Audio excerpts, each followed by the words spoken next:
Wara sentejn mill-aktar impenjattivi għad-diplomazija Maltija bil-pajjiż membru mhux permanenti tal-Kunsill tas-Sigurtà tan-Nazzjonijiet Magħquda u kellu l-Presidenza tal-Organizzazzjoni għas-Sigurtà u l-Kooperazzjoni fl-Ewropa, il-Ministeru għall-Affarijiet Barranin nieda rivista bl-isem ta' Parisio.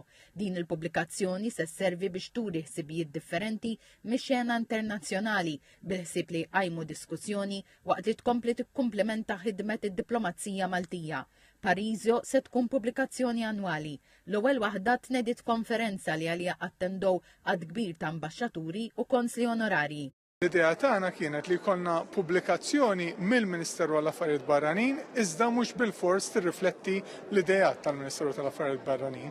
Allura li għamilna għandna bord editorjali li huwa imżewwaq tajjeb b'tali mod li stajna naraw veduti kemm minn dan l-Ewropa, kemm ir-Russja u kemm lilin biex nifmu ir-realtà tal-għaqdiet internazzjonali f'liema salib it-toroq qiegħda u kif tista' tagħmel biex tkompli timxi l qudiem. L-editur ta' Parisio, l-ambasċatur għal Malta fi Franza Pierre Clive Ġus, għalli din il-pubblikazzjoni se tgħin ukoll biex turi l-kultura, l-istorja u l-istil tal-ħajja f'Malta.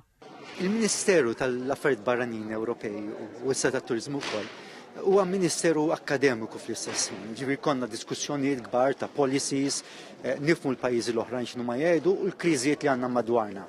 Il-kriżi fil-Medju Orjent, fl-Ukrajna, eċċetera. Dan ir-rivista jikkontribwixxi għal dan id-dibattitu.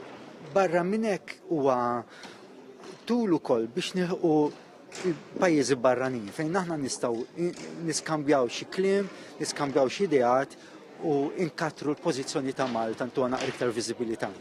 Id-Deputat Prim Ministru Ministru għall-Affarijiet Barranin Ian Borg għalli Parisio qed tiġi ppubblikata wara sena li fiha Malta affermat ir-rwol tagħha bħala pajjiż li jibni l-pontijiet.